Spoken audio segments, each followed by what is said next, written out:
why don't we provide a UN Security, a General Assembly resolution which turns Odessa into a protected port that allows a maritime force to, guard those grain ships that are coming out. That would not only help Ukraine's economy, it would help save lives in Africa, who are so dependent on the grain, and now famine is starting to break out.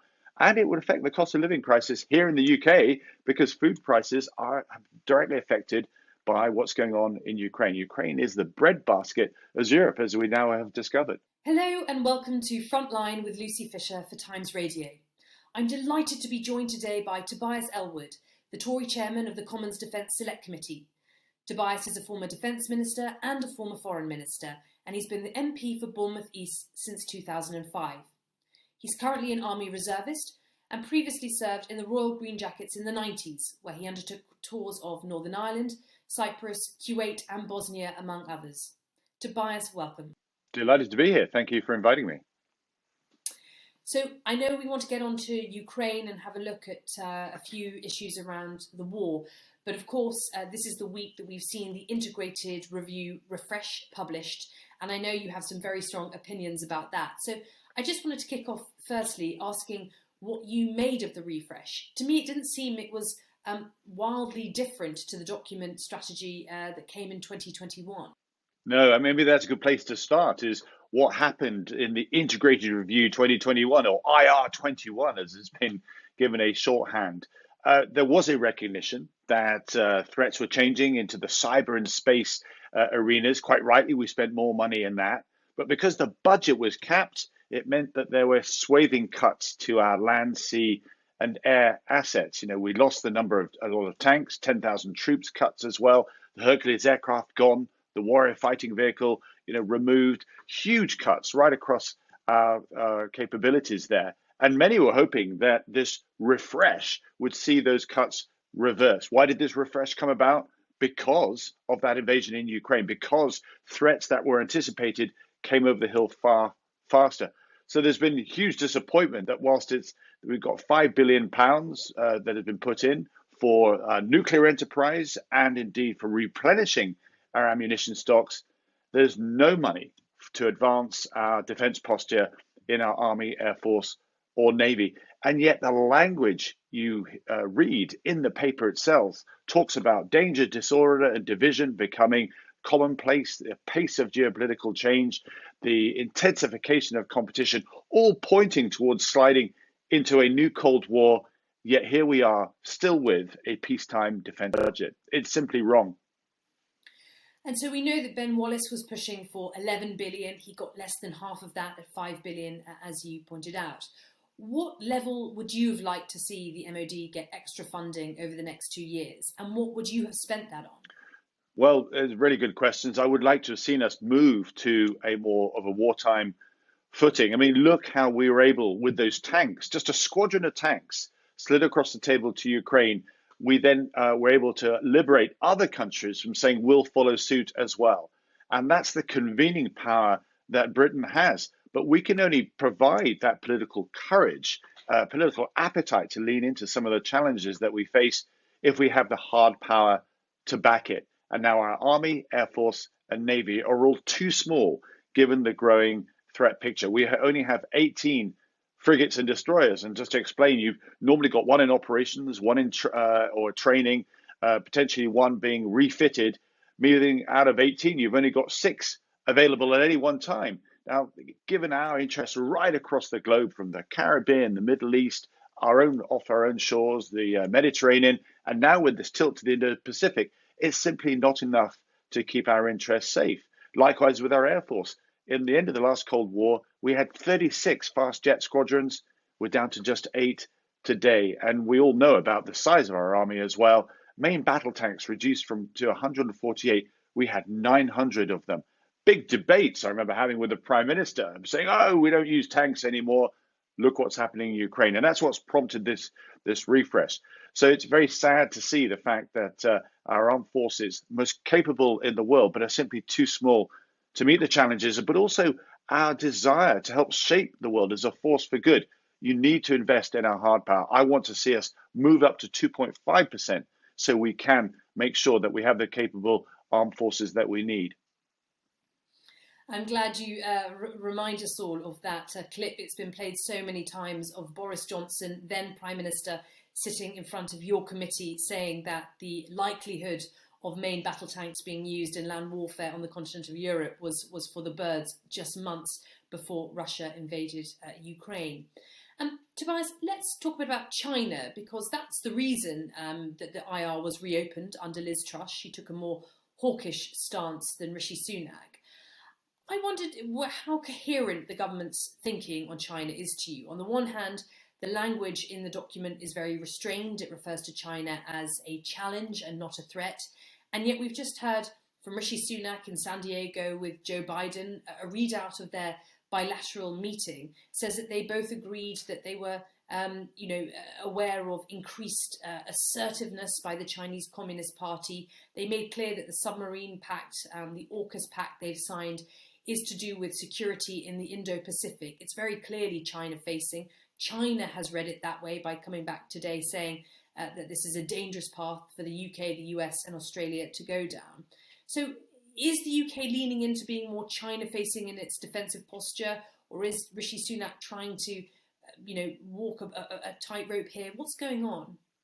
Well, China is clearly on the ascendancy. It's growing in its economic dominance, but it's also at the same time, as we've seen over the last couple of decades, advancing its own policy and interpretation of the international rules-based order. And that's what we're, finally starting to begin to challenge, because 20 years ago it was spending as much as us on defense. It's now spending 6 times that amount and asserting its military capability right across the South China Seas and indeed now further afield. And the concern is that it's forming an ever greater alliance with Russia and indeed encouraging other authoritarian states to join with it as a competing vision as to where our world should go. And there's a real danger that our world will splinter into 2 spheres of geopolitical competition. And at what point do we stand up to that and say we need to uphold our international standards and values? And that will necessarily require hard power, such as in the South China Seas, to avoid China exploiting that particular arena. So I'm really pleased with the AUKUS agreement that's come through, but we really need to advance that if we are going to tilt to the South China Seas, to the Indo-Pacific, invite big countries such as Japan and indeed India to take a role in defending our standards and values in that neck of the woods. We are entering a dangerous decade, there's no doubt about it. We've left it very late indeed to start to stand up to China. And what would you like to see then? A formal alliance involving the likes of Japan, India, perhaps South Korea? Yeah, South Korea is good to mention as well. There is already a strategic forum called the Quad, which is India, Japan, Australia, and the United States, that looks to uphold, trading standards and values as well as security interests. But there's other countries such as South Korea as well, Malaysia, and indeed the United States and Britain that can all come together and start to develop. I'm afraid to say it requires a NATO light, if you like, organization, which is willing to perhaps, defend our standards and values in that neck of the woods, because, as I say, it will be further exploited by the sheer dominance of what China is doing as it advances its own military capability. This century, will be, I think, defined by 2 nations, the clash between 2 nations, the 2 biggest superpowers, the United States and China. How that rolls out, how that plays out, will really define how our century plays out. And when you talk about a clash between the US, perhaps the wider West, and China, what are we talking here? Is it necessarily military? Because I'm struck that lots of people in government talk about this thing, the Thucydides trap, the idea that some hawks on the right of the Tory party, those who are raising concerns about China, are treating it as inevitable that there's going to be some kind of military confrontation, whereas those in government are trying to argue, look, that's not a predetermined course and we could yet try and cooperate with China. What's your take on that? The language in the integrated view is actually very clear that this is actually directly targeting the Chinese Communist Party, not the Chinese people. And it's worth just reflecting how the Chinese regime keeps itself in power. It's by surveillance, it's by authoritarian language, a police state essentially, and that's exactly what Russia is, where Russia is going as well. Let's recognize that neither the elites in Beijing or in Moscow want to embrace the international rules-based order that demands or encourages transparency, democracy, openness. That's exactly not what any authoritarian, any dictator wants to see. They don't want to see their power bases challenged. They don't want to give power to the people. And that's why they want to see, in my view, they've actually agreed privately a determination to challenge the West, particularly the United States, so that they can continue to exploit our wobbly rules-based order, which has served us well over the last 70 years, but I'm afraid is being tested in this new multipolar environment. And you're right to say, in this Cold War, is there going to be a clash between a military clash? I don't think so. We're not going to see this Cold War a buildup of military troops, of hardware, either side of the Iron Curtain, as we saw last time. It'll be fought on different fronts. It'll be fought with nations forced to take sides. And China is currently winning. It's encouraging or luring ensnaring dozens of countries into long-term debt traps through its One Belt, One Road programs, essentially paralyzing the international apparatus. You removed the UN's capability to hold errant nations to account when a permanent member of the UN Security Council is able to silence so many other members of the UN General Assembly. You're not going to get Kenya ever voting against China or criticizing China because it's so embroiled in its debt commitments to China today. And that's repeated right across the Commonwealth, right across Asia as well. This is where our world is going. Well, it's quite a bleak picture you sketch. Let's turn to Ukraine, where I know you have a lot of insight. At the moment, we know that this grinding battle of attrition in Bakhmut is continuing. I want to ask you two questions. The first is, how do you see the conflict playing out over the next few months? And also, how do you feel it's going to play out in the longer term? Well, really good questions there. I think the next few months will be critical. It could almost determine where the war goes because Russia is hoping that the West will, become tired, Ukraine fatigued, if you like, in their support for President Zelensky and what he's doing there. We mustn't forget, step back for what, and I recognize what Russia is good at. It endures hardship far greater than ours. Putin himself is still seen as the hero of Russia. After the demise of the Soviet Union, the economy collapsed. Was Putin that brought the country, back to some form of salvation, was able to give it some sense of place in the world after the humiliating, retreat when the Soviet Union collapsed. So his stock is very, very high indeed. And there's an enduring feature of Russia that the world is against it. It's a huge country. If you're not attacking, you're going to be attacked. And that goes back to, Ivan the Terrible when he pushed the Mongols out. You then had Peter the Great as well, who pushed north, Catherine the Great, who pushed south, Stalin, who pushed west. It's in the DNA of Russia, to expand its borders. If it doesn't do that, it feels it's going to get attacked. And at the moment, Putin has spelled out, this narrative that it's NATO now doing the attacking as it spreads to the east. Hence, the invasion of Ukraine, to have that buffer zone, if you like. That is what the backdrop of what this is all about. And if Putin hangs in there, is able to hold on to a bit of Ukraine, it shows how timid the West has become in being unable to defend a democracy. And this is perhaps the challenge that the West has. Ukraine is not in NATO, so there are many countries in Europe where there's a democratic deficit between our security umbrella and indeed our democratic umbrella. And that is being exploited by Russia.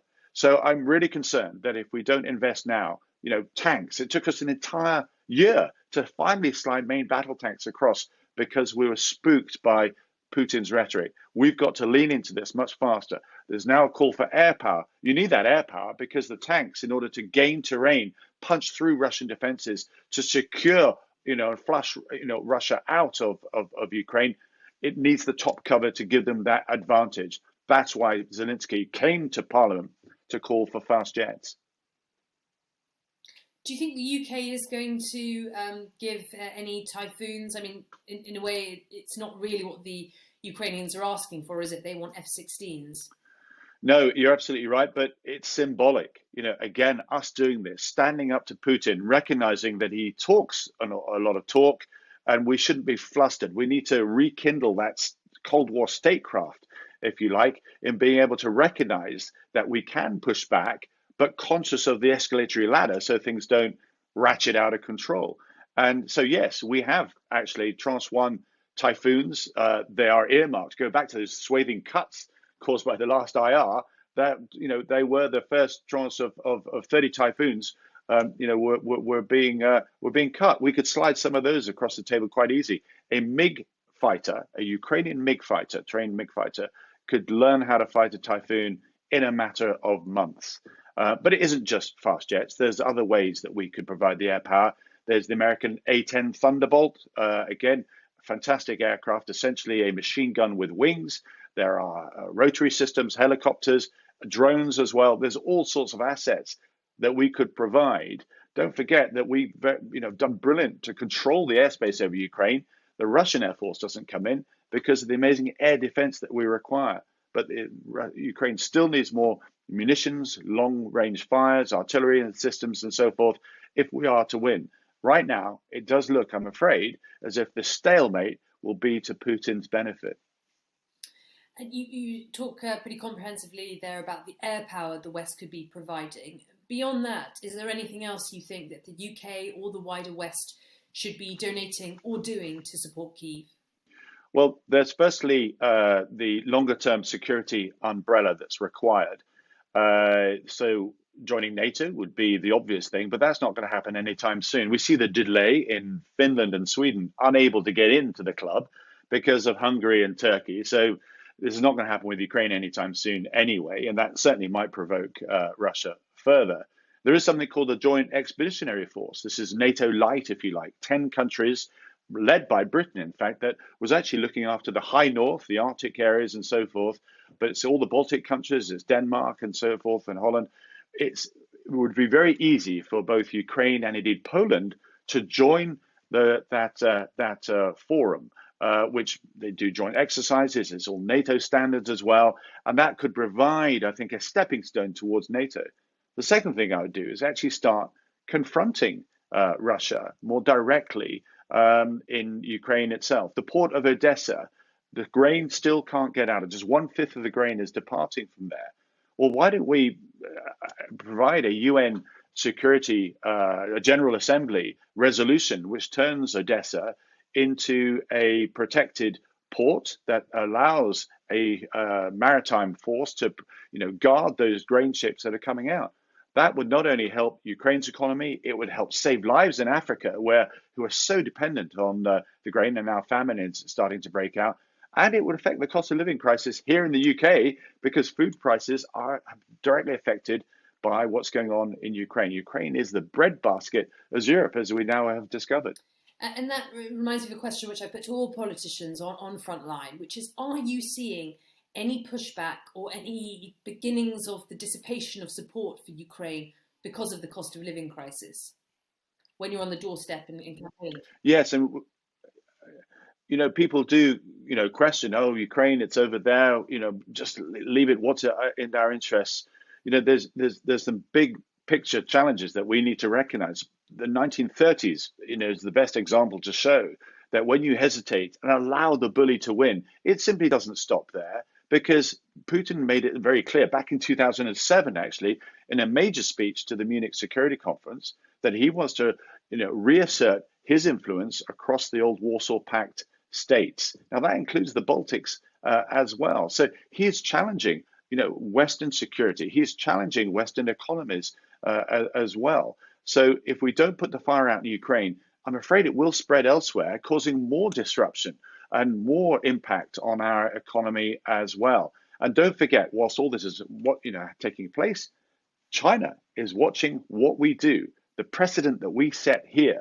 And as I say, this dark chapter that we've entered is, I think, encouraged and indeed fueled by a greater alliance between Russia and China, challenging the West on how we actually operate and the rules and the standards that we follow. They are promoting an alternative interpretation of the international rules-based order and encouraging other countries around the world to join them. So we're in for a challenging couple of decades, and it's Britain, that normally steps forward with the strategic thinking, with the ideas, the convening power to not only identify the problems but also the solutions as well. That's what we're good at doing. This is why the United States likes us, because of our understanding, our connectivity across the world, our willingness to step forward, perhaps when others hesitate. I'm pleased to see, I have to say, with Rishi Sunak in number 10, the return to statecraft. The Windsor framework was a great example of what happens when you build bridges, when using your convening power, when you put the nation first rather than the rather bombastic populism, I'm afraid, that we had in the last couple of years.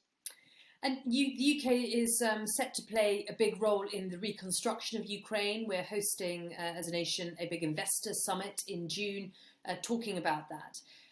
I know there's many in Ukraine who want that phase to begin now, who say, look, the bombing, the shelling has been so extensive that we need to start rebuilding schools, hospitals, roads. Where do you stand on that question of when reconstruction should begin?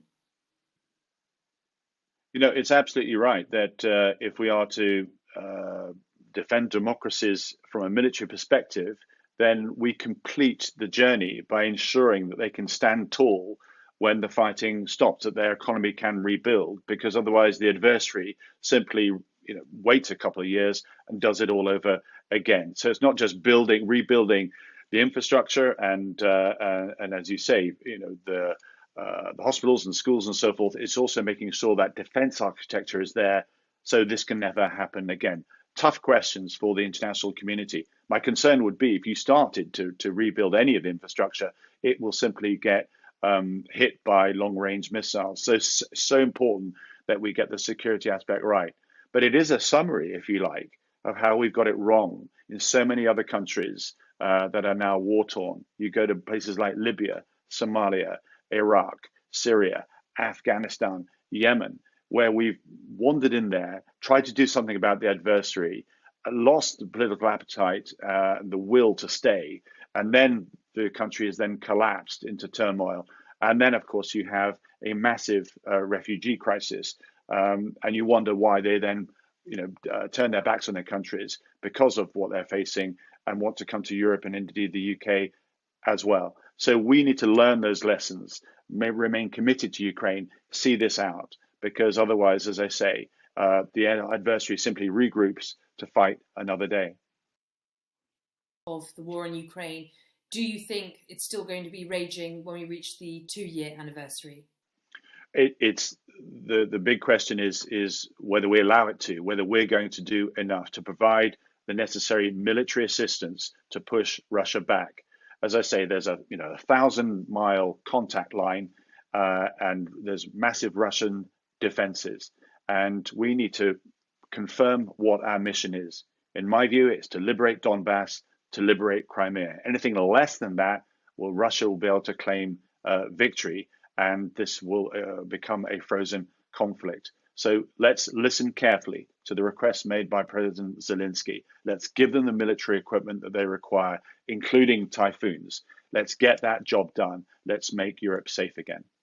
Well, that's all we have time for today. Thank you to Tobias Ellwood, the chairman of the Commons Defence Select Committee. My huge thanks also to producer Louis Sykes. You've been watching Frontline with Lucy Fisher for Times Radio.